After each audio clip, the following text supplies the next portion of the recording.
সদস্যবৃন্দ এবং সরকারকে আন্তরিকভাবে কৃতজ্ঞতা ধন্যবাদ জানাই যে আমাদের কমিশন, দুর্নীতি দমন কমিশন, সংস্কার কমিশনের উপরে আমাদের উপরে আস্থা রেখে যে গুরু দায়িত্ব অর্পণ করা হয়েছিল।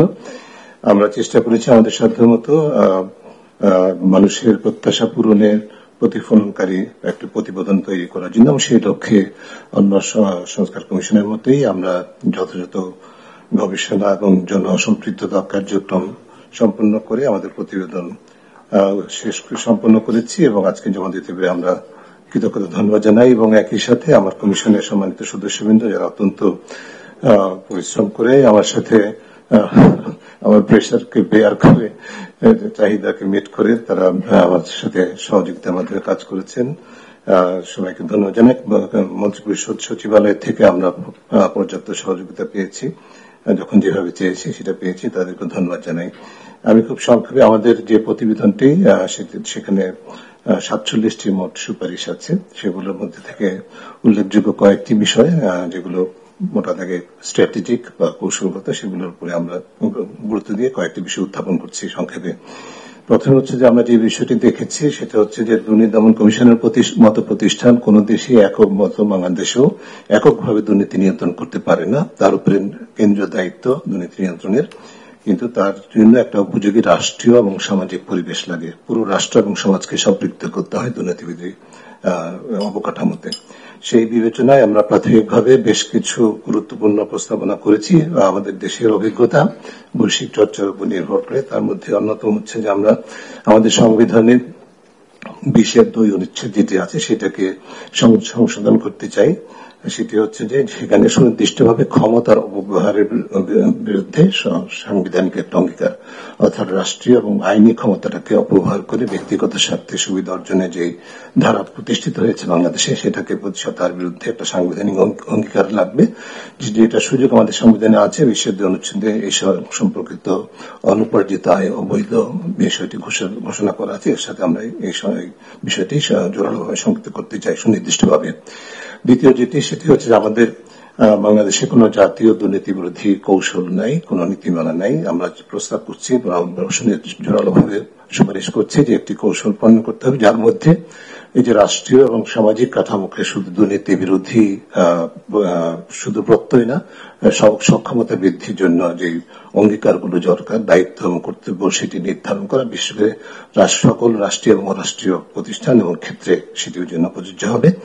এবং এই কৌশলটি প্রতিপালিত হচ্ছে কিনা সেটি পরিবীক্ষণ, পর্যবেক্ষণ, মূল্যায়নের জন্য আমরা প্রস্তাব করেছি সংবিধানের 77 অনুচ্ছেদের সাথে সামঞ্জস্যপূর্ণভাবে ন্যায়পাল একটা কার্যালয় প্রতিষ্ঠা করা, যার দায়িত্ব হবে এই কৌশলের বাস্তবায়নের পরিবীক্ষণের বা প্রতিপালনের মূল্যায়ন করা ধারাবাহিকভাবে, নিয়মিতভাবে।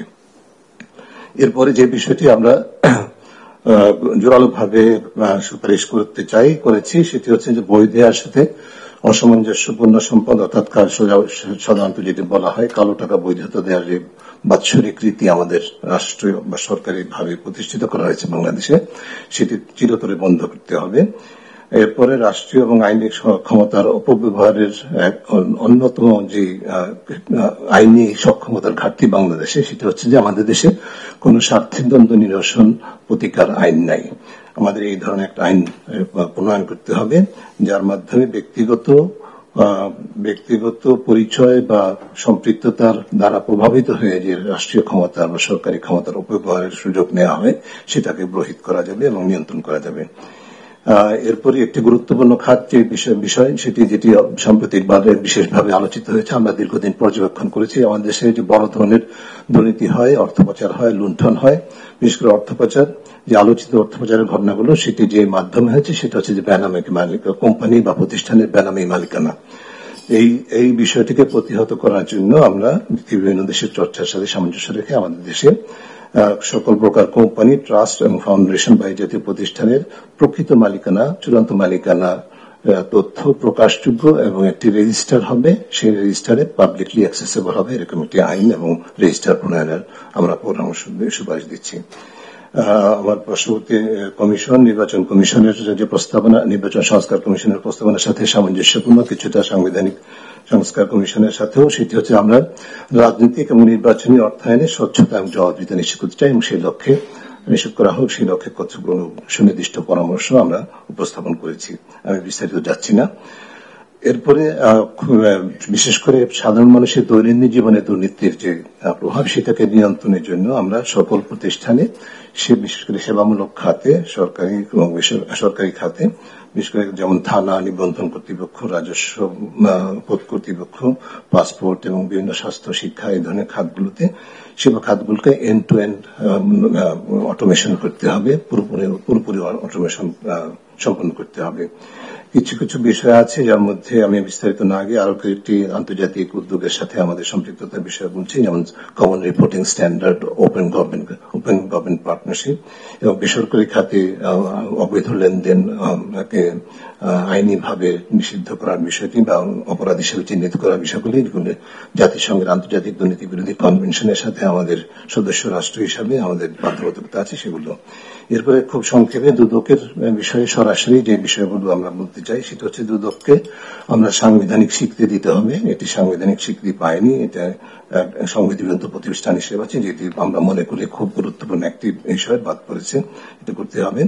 একজন নারী সদস্য সহ কমিশনের সদস্য সংখ্যা কমপক্ষে 5 জন, কমপক্ষে একজন নারী সহ মোট সদস্য 5 জন হতে হবে, যার মধ্যে বিভিন্ন সংশ্লিষ্ট পেশার বা প্রতিনিধিত্ব নিশ্চিত করার জন্য আমরা সেখানে আমাদের কমিশন নিয়োগের ক্ষেত্রে বেশ কিছু সুনির্দিষ্ট প্রক্রিয়া এবং পদ্ধতি এবং মানদণ্ড নির্ধারণ করেছি। এর পাশাপাশি কমিশনে যে আমরা একটা স্বাধীন নিরপেক্ষ কমিশন চাই, কিন্তু কোন স্বাধীনতাই সীমাহীন নয়। এই কমিশনের স্বাধীন চর্চার পাশাপাশি জবাবদিহিতার বিষয়টা আমরা উপেক্ষিত ছিল। শুধুমাত্র রাষ্ট্রপতির কাছে একটা প্রতিবেদন দেওয়া হয়, যেটি যথেষ্ট নয়। আমরা জনগণের কাছে জবাবদিহির জন্য একটা প্রক্রিয়া পরামর্শ দিয়েছি। আমার সময় শেষ, নিতে বুঝতে পারছি। সেই প্রক্রিয়াটি সম্পর্কে আমরা সুনির্দিষ্ট পরিকল্পনা এবং যেটা স্ট্যান্ডার্ড অপারেটিং প্রসিডিওর, সেগুলো নির্ণয়ন সাপেক্ষে এটা নিশ্চিত করা হবে, সেই পরামর্শ দিয়েছি। আর একটি বিষয় বলে শেষ করব, দুদকের যে অকার্যকরতার পিছনে অন্যতম যে কারণগুলো ছিল, তার মধ্যে হচ্ছে দুদকের অভ্যন্তরে অনিয়ম দুর্নীতি আছে, অনাচার আছে। সেটি প্রতিষ্ঠা হচ্ছে বিভিন্ন কারণে, রাজনৈতিক প্রভাব, আমলাতান্ত্রিক প্রভাবের কারণে বিভিন্নভাবে, এবং পেশাগত বৈষম্য আছে দুদকে।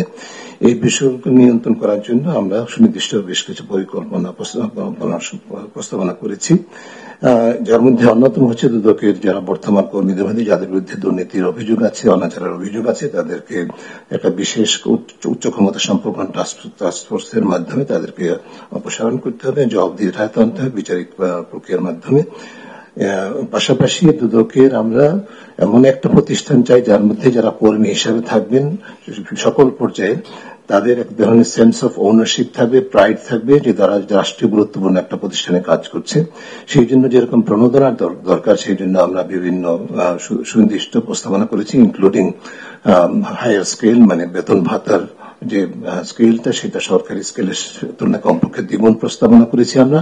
কিন্তু পাশাপাশি এটা কিন্তু এই শর্ত সাপেক্ষে যে এই প্রতিষ্ঠানের নৈতিক স্ট্যান্ডার্ড এবং স্বচ্ছতা জবাবদিহিতার ক্ষেত্রটি হবে সর্বোচ্চ মানের, এবং সেটা দুইটার সাথে সমন্বয় করে এরকম একটা প্রতিষ্ঠান আমরা গঠিত হবে আমরা চাই, যেটি দৃষ্টান্ত স্থাপন করে মানুষের আস্থাটা ফেরত পাবে। আমি সবশেষে বলবো যে আমাদের সুনির্দিষ্ট যে সুপারিশগুলো আছে সেগুলো বাস্তবায়নের জন্য আমরা আমাদের প্রস্তাবনা যে কমিশনের বিবেচনা অনুযায়ী একটা পথরেখা প্রস্তাব করেছি, যার মধ্যে যে সুপারিশগুলো আছে তার মধ্যে স্বল্প, মধ্যম, দীর্ঘ মেয়াদে বাস্তবায়নযোগ্য আমরা সুপারিশগুলো এবং কোন কর্তৃপক্ষ সেটা বাস্তবায়ন করবে সেটাও চিহ্নিত করেছি।